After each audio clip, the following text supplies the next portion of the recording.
শুভ সকাল বন্ধুরা। রবিবারের বাজার কি করব ভেবে পাচ্ছি না বাবা, যা জিনিসের দাম। মানে জামাইদের চোটে আমরা নাজেহাল, আমরা আগুনে পুড়ে পুড়ে যাচ্ছি। আমি অল্প নিয়ে এসছি আনাজ, মাঝখানে পরে আবার কেনা যাবে। জামাইয়ের কেটে গেলে এখানে এই যে শশা আছে, শশাও ধরা যায়, কিন্তু আমাদের শশা লাগে বলে নিয়ে এসছি। এখানে দুটো কাঁচা আম আছে, এই দুটো বেগুন আছে, এখানে 5টা পটল আছে, একটা মোচা পেয়েছি 20 টাকায়, ওইটাই নিয়ে এসেছি। ঝিঙেটা কি জামাই খাবে? ঝিঙেও মানে হাত দেওয়া যাবে না।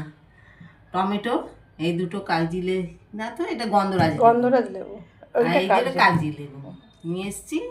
আর এই যে কুমড়ো, এই যে কচু নিয়ে এসেছি, আর একটু চায়ের দুধ আর নিয়ে এলাম। এখানে এই যে কাঁঠাল, সব খেতে ভালোবাসে, একটু কাঁঠাল নিয়ে এসেছি, গন্ধে পাগল।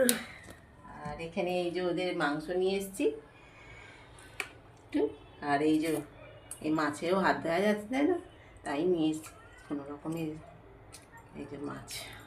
আন্ডা আর বেশি আনিনি। আর এই যে আমাদের নিত্য সঙ্গী ডিম, হাঁসের ডিম নিয়ে এসেছি, এই দিয়ে হয়ে যাবে কোনো রকমে।